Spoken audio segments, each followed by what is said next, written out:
سلام جوانو، هر کجا که باشه موفق و مایه سربلند باشه. سخن ما رو دو ترکه و خوش رو گوش بکنه، شاید برای آینده شما در روسیه در کار بشه و بسیار هم مهمه.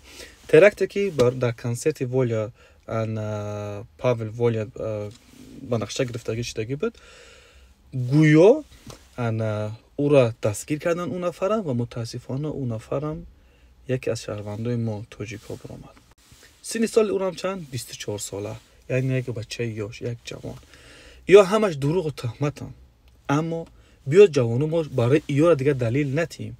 یکم سببی که اینا دستگیر کردن، یک چند روز پیش فقط او یک ویدیو کرده است، یک زدنی روسیه، یک جای کنسرت صورت گرفته است، سیونکا کرده است و دیگه دلیلشون گویا که در درون این شوکیای اونو بعضی چیزا را پیدا کردن و بعد بازداشت کردن، چند تا کارچه داشتن که برای کارچه‌ها می‌خواستن چیکار رو انجام بدن، یا همش دیگه دروغن. با فکر شخصی ما یگانه چیز دلیل شده میتونه که این نفر تاجیک انا چند هفته پیش خب یک زدن خشوع دیده است، بسیار معقول شده است،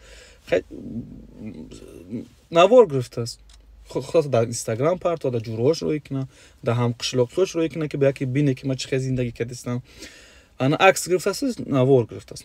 این هم دلیل داره فیس به یگان چیز دیگه نداره. ولی همین هم هست یا نیست، اما این شیدنش ممکنه، شاید که یک نفر جلوش جمع کنه.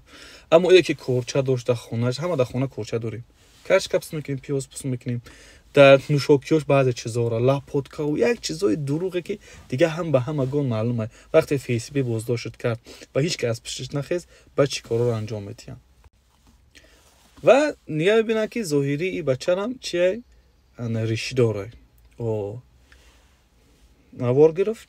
ریش دار که هسته در دل یا توغری میگیره. هر جوانی که ریش داری، ریشای امروز مد رنگ ما برین، ریشا به خاطر خدا و پیغمبر نی، برای مودشی در ریش میمونه رنگ ما برین، یا همش در اوج خطر دارن. ریش داره سیونکا کرد، تمام دیگه. یگان دلیل دیگه داره، همه جوانو شما در این خطر باور میکنی، تهدید میکنه. و نقطه دیگه که جوانای عزیز، من از شما خواهش میکنم، من یگان مسیحی نیستم و از دین بخبرم نیستم، از شما یک خواهش دارم، اگر سخن ما را خوش گوش کنی، اگر ریشای شما به خاطر الله نیست، به خاطر خوش رو نگاه کردن اینستاگرام، ریشاتون پس بکنی. اگر بتونی بگیریش، اگر به خاطر خدا و پیغمبر نباشه، به خاطر مودا باشه، خودتون بیست در تای جگه فکر کنی، 100% به خلاصه میگه که به خاطر خدا یا به خاطر پیغمبر. به خاطر خدا و پیغمبر باشه رنگ من نمیکنیش. ایجاش یک، ایجاش سه، ایجاش چهار، ایجاش خشرو خیلی نمیکنی. ریشای برای پیغمبر گفتگه او ریشا خودشون معلومن کدوم ریشا هستن. خواهشان برای یا دلیل نتین. در توجیه شما اول جوانی آینده شما نگاه کنه که یک کار تهمت زندگی یک عائله را برهم زد. زندگی عائله ترام این خطر داره، عائله مرام خطر داره، عائله هر یک توجیه چیز خطر داره. برای همین خواهش میکنم انا به همین چیزا خوب دقت بکنی.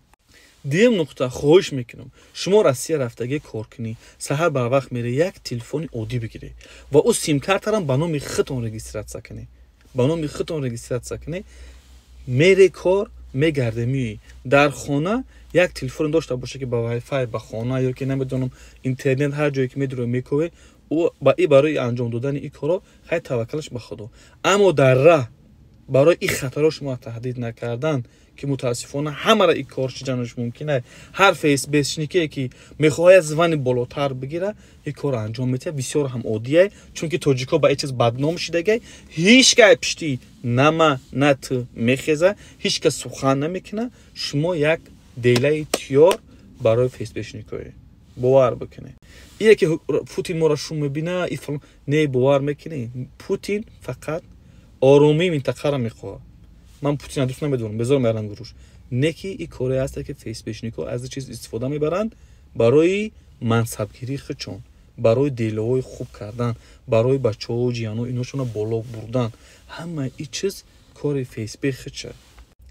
اگر گفته نه ما به تلفن دیگه نمیتونیم هیچ کار کرده، خواهش صحیح من همیه که وقت تلفن در دست داره جاهای خواستم یک سال 2 سال آینده ده زدنیای کنسرت، تئاتر، زدنیایی که پارلمانتن، زدنیایی که کارگرای حکومتن، ملیسا و همیورا عکس نگیرین، صورت نگیرین، ویدیو نکنین. اهمیت بدی. با خدا قسم این همی چه سبب میشوه نوار میگیری. خب توجیک بدنام هست، بدنام هست، هیچ که اپیش چیت نمیخیزه نوار میگیری از جای ملیسا خونه را، نمیدونم از جای فیس بشنیکو را، یک پرایت لیستونی انا چی را جای ها را با دروخ چون و یا کامera دوران میبینن میخیزن با سرت میان میگیرن میبرن رنگ اینه میبرین در یک دیگه خوش شد میکنن میره در مردک میره و پاکون گنرال اوتا اوچای ساسون سرگردان در تاجیکستان میگردن که چی کنیم چی کجا بریم. برای همین برادرو دادرای عزیز احتیاط بکنید خودتون، ریشاتون با ترتیب بدرونین. شما در روسیه مرم در روسیه بودیم، شما هم در روسیه، اول هیچ به هیچ بعد ما و شماییم. ما در وطن خودمون سخن کردن نمیتونیم، میایم در روسیه زور میکنیم، میایم در روسیه ریش میمونیم. خودمون تاجیکای کافقازی میگن بچه‌ها نام کردگیشونن خیلی میکنیم، سخن خودمون در خودمون نمیگذره.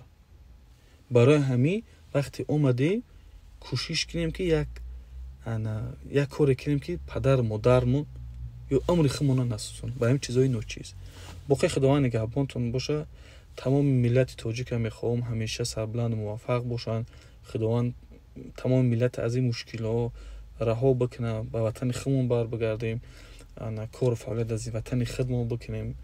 اما متاسفانه امروز شرایط همین طلب میکنه، ما در همون جا هستیم، باید همین چیزا رو اهمیت بدیم. خداوند موفق دنیا و آخرت ما بگردونه.